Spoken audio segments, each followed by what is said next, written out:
Okay, welcome back. So we were talking there about the white paper, about improvement for those people that have disabilities, potentially opening up slot management, and kind of more rights for consumers.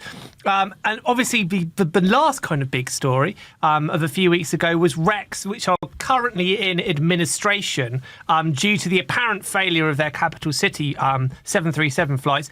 Jake, we've been away for a few weeks. What's kind of the latest update on this? There's been quite a lot on Rex over the past couple of weeks. So, for example, the Australian Federal Police was apparently called in over allegations that former executive chairman Lim Kim Hai was illegally recording the last board meeting before Rex went into administration. Palace intrigue at Rex. We've got we've also got these questions around. This was a story that you did, Adam. Apparently, the one of Rex's co-founders was assembling a consortium to buy Rex last year.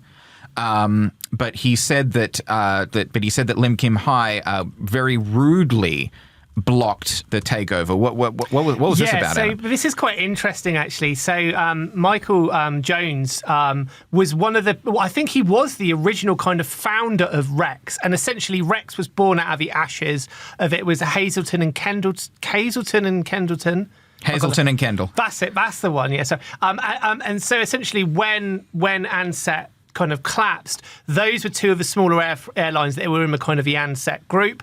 And when it all went wrong, I think the administrator, if I'm right, was speaking to Michael Jones, or he was brought in, and he was kind of like, how do we kind of save this thing? And effectively the decision was made. The main Ansett service probably didn't have a future, but these smaller airlines in regional areas, they were very valuable. And so Michael Jones was one of the people that kind of took these all sort of bundled them together and created Regional Express, which is now known as Rex.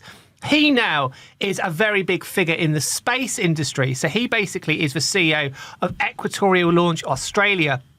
And they are basically the biggest kind of space port in Australia. Yes, Australia has spaceports, but still a very big figure in the aerospace industry. It looks like he basically, what I think he was talking about September last year, got a group of investors together and basically said, we think we can make Rex work, and was rebuffed by Lim. And Michael Jones, who's very I love Michael Jones, very outspoken guy, would seem to be echoing the kind of comments about him that John Sharp, the current chairman of Rex, was saying, which is effectively accusing him of being egotistical, I think we could say, which is their opinion, but basically saying that there's been problems there. One of the things that's extraordinary is how this kind of civil war in the boardroom has filtered out. These things don't end up in newspapers by accident. So clearly there was a lot of bad blood there. It seems very sad to me because John Sharp's been at Rex, like 20 years or so now? Long time. And obviously he's been working with Lim, who's the biggest shareholder, I believe, for a long time. Clearly there was problems behind the scenes. What I would say is John Sharp clearly loves Rex. He clearly loves it. He is, I don't think it'd be a horrible saying, of an age, elder statesman, but he probably doesn't probably need to work. I'm sure he made quite a bit of money being, his previous career. He clearly just loves it. So it feels like a very sad sort of end. And I want to stress, we're not commenting, definitively on the conduct of anyone. No, we don't. We don't. If any lawyers are listening, we don't know. We do not know. We don't know what's going on inside Rex. We're just reporting on what we've heard. We don't want to make any insinuations about anyone's personal conduct. No. But clearly Rex has inside Rex's boardroom. There's clearly quite a bit of argy-bargy. Argy-bargy is a great phrase. Yes. So on the subject of Rex, the government, we were talking about, slots and the government and the white paper earlier. The government has made it very, very clear that it does not want to see Rex go under.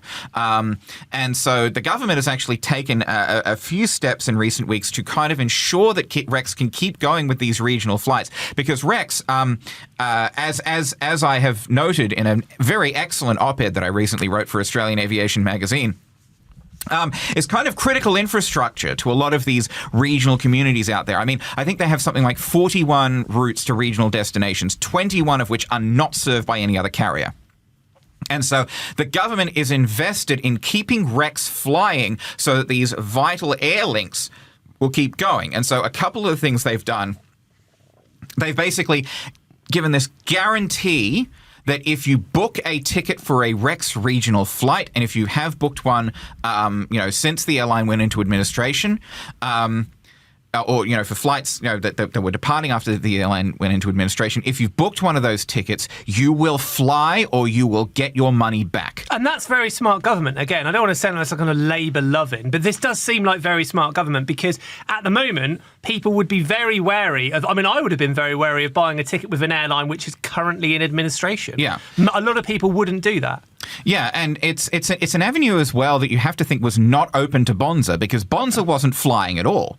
You know, if Bonza had kept its planes, then it probably wouldn't have gone into administration. But if Bonza was in administration and had planes, something like that, saying the government, moving into back Bonza flights, would have at least kept up some confidence in people continuing to fly with Bonza. But obviously that's kind of moot because they didn't have any planes. But the other thing that the government has done is that they have essentially, talking of slots, they've come in and they've suspended this use it or lose it 80-20 rule at Sydney Airport.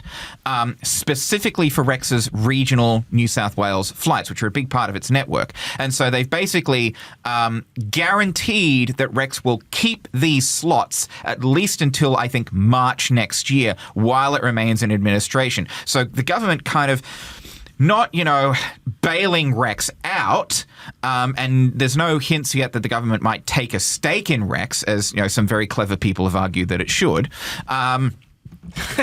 Some very clever, wise, and handsome people have argued that maybe it should. Yeah. But there's definitely moves from the government to make sure that Rex passengers are not going to be left in the lurch. Which is smart. So they're giving them a fighting chance, basically, of being able to find a buyer.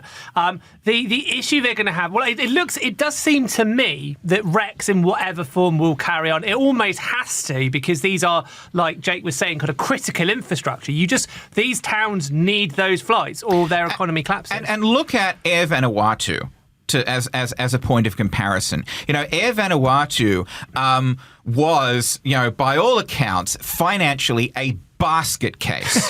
It was owing, tens of millions of dollars to people, and when the administrators came in, they were kind of saying, we don't actually know how much money it actually owes to people because these books are a complete schmozzle, right? And so it's suspended these flights, but the administrators, with the backing of the Vanuatu government, or at least with the support of the Vanuatu government, have moved to reinstate these limited number of scheduled Air Vanuatu flights domestically within Vanuatu itself, as opposed to domestically to other countries. Anyway, they've moved to they're getting it. They've got the ATR back in the air. They had some of the Beechcrafts flying around on these scheduled charter flights, because Air Vanuatu is critical infrastructure for people living in Vanuatu. And so there's a comparison here to Rex, because the people of Vanuatu need Air Vanuatu in the same way that the people of regional Australia need Rex. Yes, it's very like whatever happens, whatever comes out of the wash, it feels very unlikely that these routes will disappear, because they simply can't. We've discussed before that the issue the buyer's going to have is that these Saab aircraft are very, very old, and they're going to need to be replaced. That probably has been put off, and that can's been kicked down the road. But the older an aircraft get, effectively, the more it has to be serviced, the more money it's going to cost you. So they really ideally need somebody to come in that's got big pockets that can invest in it. Of course, we do not know whether Michael Jones from the Spaceport ELA could potentially come back in. When he was talking about Rex, he said the thing that made it attractive was those 737 flights. And certainly one of the issues Rex will have is that, unlike buying a major airline, which is a kind of statement purchase, it possibly doesn't have the glamour of that. So, and obviously a lot of money is going to be invested in there. It does seem, though, didn't the administrator as well as requested more time? Which they've been given. Which does suggest that they think that there's a good chance that we could see a deal. Well, I mean, we did see that with Bonza as well, Yes, and that did fall through. But Rex is not Bonza. You know, Rex is still flying. Rex owns its planes. The government is backing Rex in a way that it did not with Bonza and probably could not with Bonza. So Rex is a longer established name. So you know, it's as I've said in my very brilliant op-ed. I don't think. All right. I don't think Rex is going to go the way of Bonza. I think it will survive in some form. Just, you know, the question is how, who buys it. What's the government's indicated that it wants some say in how Rex operates. What kind of say will that be? What form will it take? So you now, just on the record, Jake Nelson is backing Rex to make it through this. It seems unwise for me to do so because of the Australian aviation curse. Yes. But I would say more likely than not, Rex is going to survive in some form as we're sitting here now. I imagine John Sharp and the executives popping open champagne now. They know it's all done.